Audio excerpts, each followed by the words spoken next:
Welcome to MBA Mental Boost. This is your coach, Dr. Rosie. Today, we're going to be talking about loving on yourself.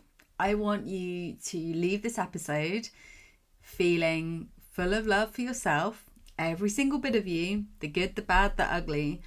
We are going to get connected with ourselves. Now, it's no coincidence that I'm putting this episode out. It is Valentine's Day today. If you're celebrating it, I hope you're having a lovely day. I don't subscribe to Valentine's Day personally, just because I don't tend to like doing anything that everyone else is doing. It's my little unconventional nature. So nothing is different at home with Mr. M and I today, but I am sharing the love.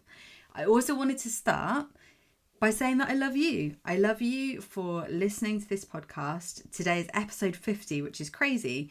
I came up with the idea not that long ago, it feels, that I was like, I'm just going to start dropping daily audio notes for pro basketball players and let's just see where I go with it. And now, not that long from having that idea, we're now on episode 50. So for me as a coach, it is amazing to know that there are people out there listening to this. Otherwise, there's no point. So I am loving on you for listening to this, but I am also loving you for taking this time for you, because this is so important and not everyone does this. So I am celebrating you, I am loving you, I'm showering you with all the nice things today and every day, not just because it's Valentine's Day. But loving on yourself, this is something one of my clients was talking about. So we have gone deep right from session 1.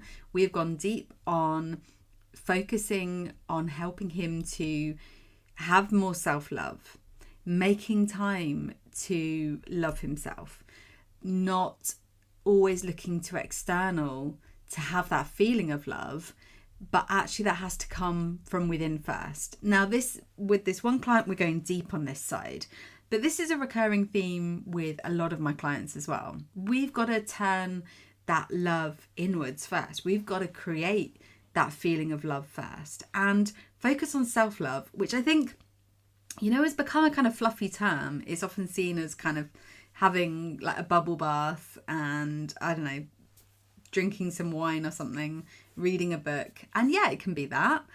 But self-love can be so much more. It can be having that total self-belief. It can be loving all the parts of you and noticing where your strengths lie, but also recognizing where there are areas that you can work on, that you can grow, that you can evolve, because we're humans. And that can be self-love. It can be focusing on mental toughness, on our resilience when we're facing challenges.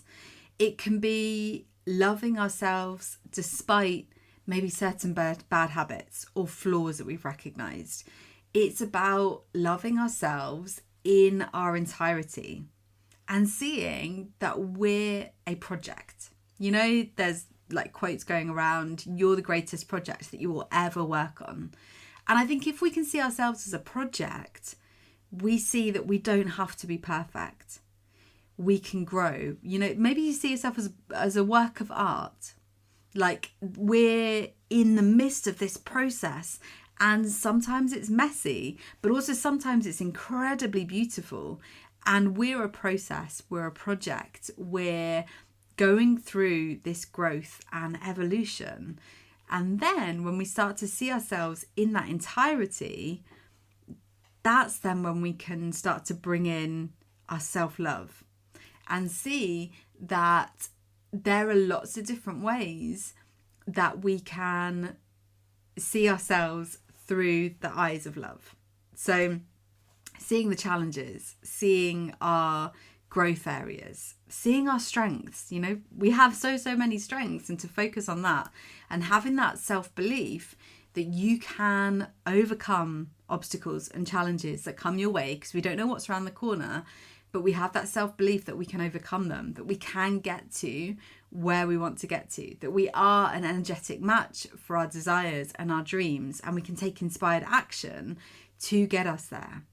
It's about focusing on being consistent, on taking those steps every single day, showing up for yourself as much as you give to other people, I want you to give that to yourself first. So I always use the analogy of, we don't just top up our cup. You know, there's always a thing about don't pour from an empty cup, like you fill up your cup and then you pour. But actually, we fill up our cup so much, so we take care of ourselves first. We fill it up so much that it's overflowing, and then we pour from the saucer. So showing yourself self-love is about topping up you first. So much so that you're brimming over. And then you serve everybody else from that saucer, which is that kind of overflowing from your own self-love. But it begins with you first. You have to show yourself love and compassion. And sometimes that means being patient and kind with yourself as well, especially when you're beating yourself up that you're not quite where you want to be yet, perhaps. Having self-compassion, having patience, having that total self-belief, that is self-love. So I want you to go away today, focus on loving on yourself. You know, yeah, maybe today you're also focusing on loving everyone else. Like, okay, but it's not an either or. In any way, it's about starting with yourself. Give yourself that self-love. Love on yourself today. I want you to feel all of this stuff. It's not about other people gifting this to you. It's about you gifting this to yourself. And that is so powerful. You can feel it. As I'm saying it to you, I'm like, I'm feeling this. So I hope that you are too. And I hope you go have a wonderful day. Thanks for tuning in to another episode of MBA Mental Boost, the secret weapon to supercharging your performance on the court. If you found today's episode useful, don't forget to subscribe and share. You can connect with me over on any social platform. You can find me at Dr Rosie Mead. Until next time, go out there and dominate using the power of your mind. This is Dr Rosie, signing off.